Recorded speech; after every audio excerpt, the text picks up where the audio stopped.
तहसील प्रशासनाची व पोलीस विभागाची संयुक्तपणे अवैध वाळू उत्खननाविरोधात मोठी कारवाई.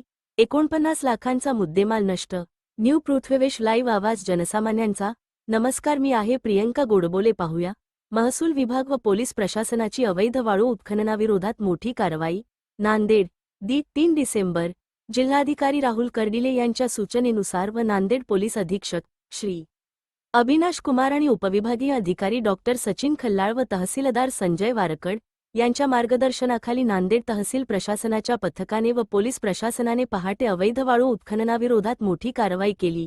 या कारवाईत जवळपास 49 लाख रुपयांच्या किमतीच्या मुद्देमालाचा नाश करण्यात आला.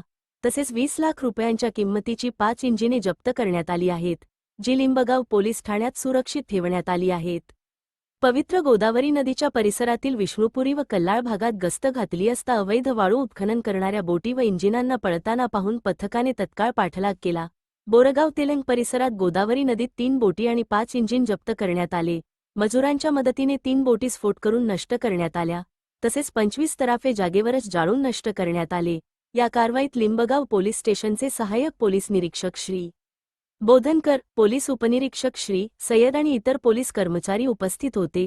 पोलीस अधीक्षक अविनाश कुमार यांनी देखील मार्गदर्शन केले. उपविभागीय अधिकारी डॉक्टर सचिन खल्लाळ आणि तहसीलदार संजय वारकड यांनी अवैध वाळू उत्खननाविरोधात कठोर आणि सातत्यपूर्ण कारवाई सुरू राहणार असल्याचे स्पष्ट शब्दांत सांगितले आहेत. अवैध वाळू उत्खननावर प्रशासनाची ही कडक कारवाई स्थानिक निसर्ग संरक्षणासाठी आणि सामाजिक न्यायासाठी फारच आवश्यक आहे, अशी प्रतिक्रिया आल्याचे निदर्शनास आले आहे.